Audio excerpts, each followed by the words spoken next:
The stone wall was cold against my back. My wedding dress tangled around my legs as his hand locked around my wrist. I had made it all the way down the church corridor. 3 more seconds and I would have reached the door. 3 seconds wasn't enough. He turned me to face him slowly, 2 fingers under my chin, forcing my eyes up to his. His face was calm. That was the scariest part. Not rage, not shouting, just calm.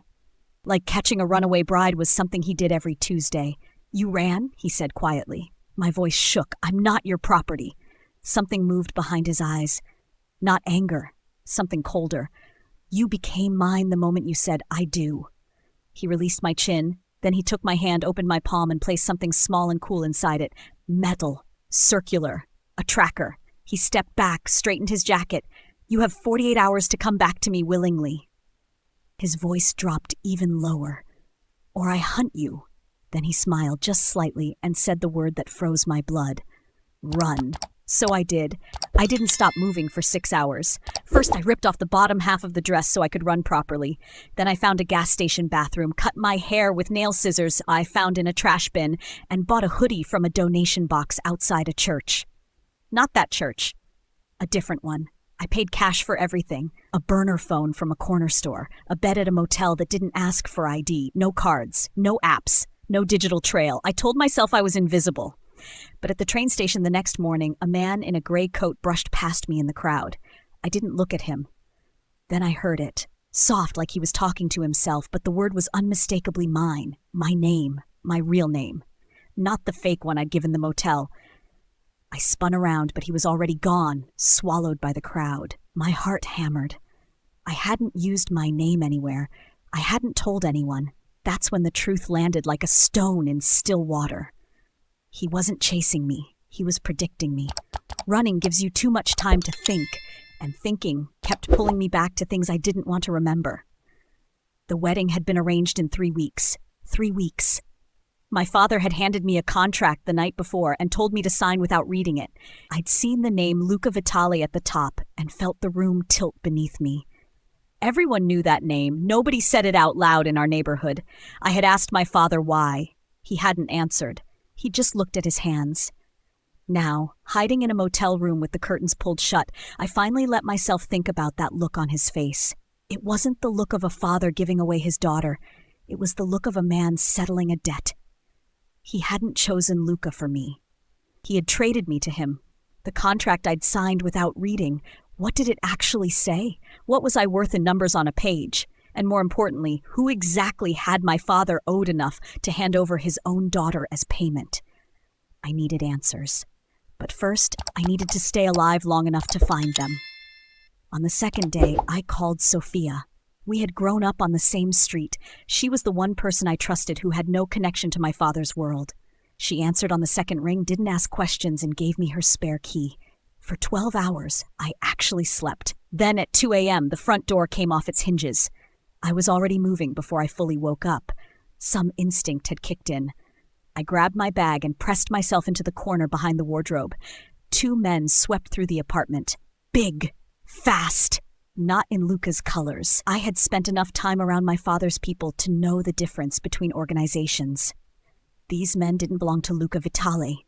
Sophia screamed when they threw her against the wall. I wanted to help her. I stayed hidden instead, which felt like the worst thing I had ever done. They left without finding me. Sophia had a split lip and a bruised shoulder. She looked at me from the floor and said, "Go. Please just go." I went, but I finally understood. Someone else was hunting me, and they were willing to hurt people to do it. I sat in a parking garage for 3 hours before I made the call. I hated myself for making it. I had told myself I would rather be caught than ask him for help. But Sophia's face kept appearing in my mind. The blood on her lip, the way she'd hit the wall, and I knew my pride was going to get someone killed. He picked up before the second ring. "There are others after me," I said. My voice was steadier than I expected. Silence. Then a low, quiet laugh. Not mocking. More like someone hearing exactly what they'd been waiting for. "I was wondering when you'd notice," Luca said. The calm in his voice made me want to throw the phone across the garage. He'd known. He had known there were other hunters, and he had watched me run straight into their path. "Who are they?" I demanded.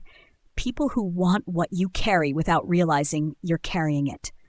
That makes no sense. It will, he said. Are you ready to listen? I gripped the phone. I hated this. I hated him. Talk, I said. He found me 40 minutes later. Not his men. Him alone, or at least appearing to be, standing at the entrance of the garage in a dark coat like he'd simply taken a stroll. No urgency, no visible weapon. Just that same frightening stillness he always carried. Come back with me, he said. No, he didn't argue. He tilted his head slightly. The men who hit your friend's apartment belong to Marco Farini. He's been waiting 2 years to access something your father controls. Your father used your marriage as a shield. Put your name on certain assets to keep them out of Farini's reach. He paused, which means Farini needs you gone or needs you under his control. The words hit me one by one like stones. My father did that? Without telling you, yes, I stared at him, and you knew. Yes, I wanted to walk away, but I'd seen what Farini's men did to Sophia. I come back on my terms, I said. I'm not a prisoner. I have access to every room, no locked doors. He studied me for a moment. Agreed. That should have felt like a victory. It didn't. His home was everything I expected and nothing I was prepared for. Marble floors, high ceilings, staff who looked at me and looked away. Power lived in every corner of that building, quiet and heavy like smoke. I played my role, smiled at dinners, said the right things to the right people. But I was watching, always watching. I started memorizing staff rotations, which doors stayed unlocked, which rooms Luca entered and left quickly. I listened outside doorways. I learned his schedule. Then, 3 days in, I heard something I wasn't meant to hear. I was passing the study when 2 of his men spoke inside. They said my name, and then they said something about a sequence of numbers, an account access code that only someone with my blood signature could unlock. Biometric. Registered in my name, apparently, years before I was old enough to understand what it meant. I pressed myself against the wall and listened until they moved away. My existence wasn't just leverage. I was the key to something enormous. And everyone in this world, including possibly my own husband, had known it from the beginning. I found the file on the 4th night. Luca had a locked drawer in the study. It took me 2 days to find where he kept the key, inside the lining of a jacket he rarely wore. I photographed every page with my burner phone. It was all there. My father's name, Luca's name, Farini's name, and mine, at the center of it like a spider at the middle of a web. My father had opened an account 12 years ago. I was 9, and registered it under my biometric profile, knowing I would never question it. The account held access codes to assets worth hundreds of millions, shell companies, properties. Enough to bring down or build up entire criminal empires depending on who controlled it. He hadn't just traded me to Luca to pay a debt. He had used me as a vault, a living, breathing vault that didn't know it was a vault. I sat on the study floor for a long time after that. The anger didn't feel hot and explosive the way I expected. It felt cold, focused. I wasn't powerless. I was the most powerful person in this entire game, and it was time to start acting like it. I confronted Luca the next morning. I laid the photographs on the breakfast table between us, one by one, watching his face. He looked at them. Then he looked at me. Not surprised, not afraid. That was what broke me open. You knew everything, I said, from the beginning. Yes. The single word detonated something inside me. You married me knowing I was being used as a vault, knowing my father had registered those accounts in my name without my knowledge, knowing Farini would come for me. Yes. Then how, I said very quietly, is that different from what my father did? He was silent for a moment. I married you to protect you, he said. I laughed. It came out sharp and short like a bark. Or to control me, I said. How would I know the difference? He didn't answer that, and his silence told me everything I needed to hear. I walked out of the dining room and went upstairs. I didn't run. I didn't cry. I started planning. I had 8 days of information gathered on my phone by the time I left. Account codes, meeting times, names of people Farini worked with who were also feeding information to a third party neither Luca nor Farini knew about yet. Chain of shell companies that led back to my father's real financial structure. I didn't sneak out in the night like a frightened girl. I walked out at noon, nodded at the guard at the front gate like I was going for a walk, and kept walking. On the kitchen counter, I had left a single sheet of paper. On it, I had written, "I'm not running anymore. I'm choosing. Let him figure out the difference." This time I had a destination. I had a plan. I had leverage. I was no longer prey.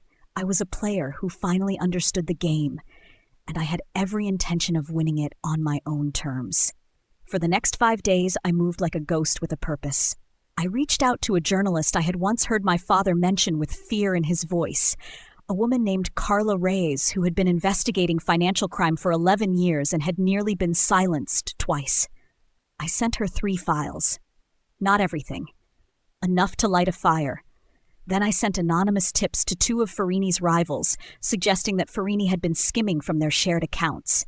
The evidence I provided was real. I'd found it in Luca's files.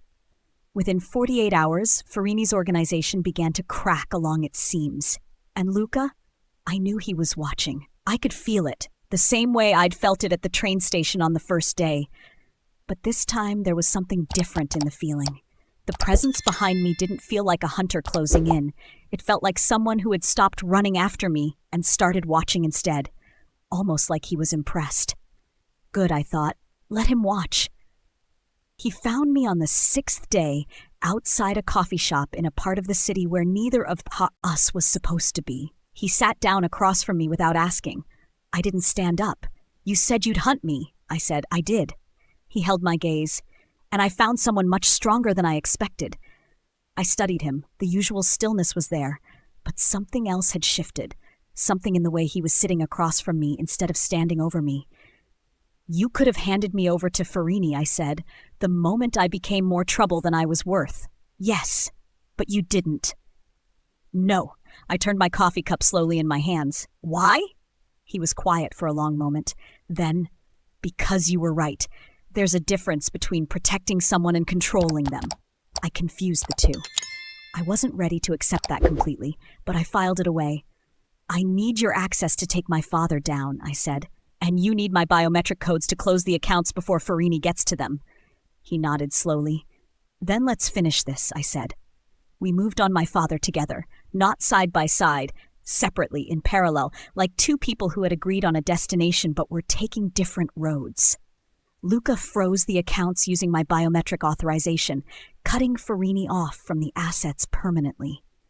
I gave Carla Reyes the final files, the ones that showed exactly how my father had registered those accounts in the name of a 9-year-old girl and hidden the structure for 12 years.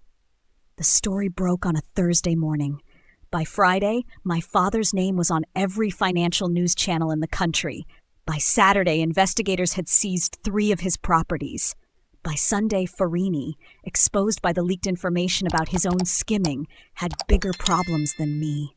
I watched it unfold from a hotel room I had paid for myself with money I had transferred from a small account my father had unknowingly registered in my name 4 years ago. I felt no joy, no celebration, just a quiet, clean feeling, like a room after all the furniture has been taken out. Empty. But finally, honestly mine. Luca came to the hotel on the 8th day. He knocked. He didn't break the door down. That small detail meant more than I expected. I opened it. He stood in the hallway with no jacket, which was the most human I had ever seen him look. He held out an envelope. "Account access, your name only, no biometric tie to anyone else, no debts attached to it." He paused. Clean. I took it without opening it. "I'm also dissolving the marriage contract," he said. "Legally. No conditions." I waited for the part where he asked for something in return. It didn't come. "Stay," he said finally. "Not because of the contract, not because of the accounts, because you want to." A pause. "My world is safer with you in it than without you, and I think you know it." The silence between us was different from all the other silences. Not threatening, not calculating, just honest. I looked at him for a long time. Then I picked up my bag, walked past him into the hallway, and kept walking. I didn't run this time. My steps were even, deliberate. The lobby of the hotel was busy with afternoon foot traffic, and I moved through it the way I had learned to move through the last 8 days, calmly, aware of every exit, every face, every angle. Outside, the city was loud and bright and completely indifferent to everything I had just survived. I stopped at the curb, and then I felt it. That presence. I turned around. He was standing at the hotel entrance, hands in his pockets, watching me. Not moving, not following, just watching. Not a hunter this time, not a captor. Something else, something I didn't have a word for yet. I turned back to face the street. The first lesson I was taking with me was this: the most dangerous cage is the one you never knew you were in. My father had locked me inside a plan before I was old enough to spell my own name. I had almost let it define me. Never again. The second was harder to hold, but I held it anyway. Strength isn't walking away from everyone. Sometimes it's knowing exactly who you're walking away from and leaving the door open for the right reasons. If I ever went back, it would be my choice, not his command. Not anyone's plan. Mine. I stepped off the curb and walked into the crowd.